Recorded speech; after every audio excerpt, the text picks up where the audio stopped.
Hello friend, જય Shri Krishna, good morning. જો આજે નવી રેસીપી તમારા સામે લઈને આવી છું. આ છે ધાણા, પછી આ લીમડો તળાય છે અને સિંગદાણા પણ તળી લીધા છે અને પછી ફુદીનો તળવાનો છે હે ને. જો આપણે આ લીમડો, ફુદીનો અને ધાણા પીસાઈને કમ્પ્લીટ થઈ ગયું છે અને આ બધા મસાલા તૈયાર કરી નાખ્યા છે. આ છે દળેલું જીરું, આ છે ચાટ મસાલો, આ છે જલજીરા, આ છે મરચું, આ છે હળદર ને આ છે નમક. જો આપણો વઘાર થઈ ગયો છે. મરચાં છે, લીમડો છે, જીરું છે અને હિંગ છે. હવે આપણે આને બધું મિક્સ કરી દેવાનું છે.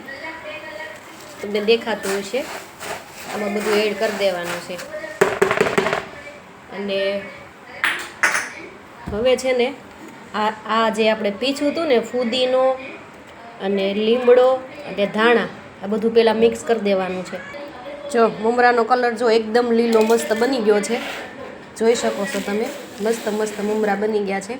અને હવે બધું મેં તમને મસાલો બતાવ્યો હતો ને, આ બધો એડ કરી દઈશું એમાં મિક્સ. સાથે સાથે સિંગના દાણા એડ કરીશું. જો આ છે દળેલી ખાંડ, એ પણ એડ કરવાની છે આમાં. આ સરસ મજાનો સેવડો બનીને કમ્પ્લીટ થઈ ગયો છે અને આનો લુક પણ, આનો કલર પણ એટલો સરસ છે અને ખાવામાં ટેસ્ટ પણ બહુ મસ્ત આવે છે.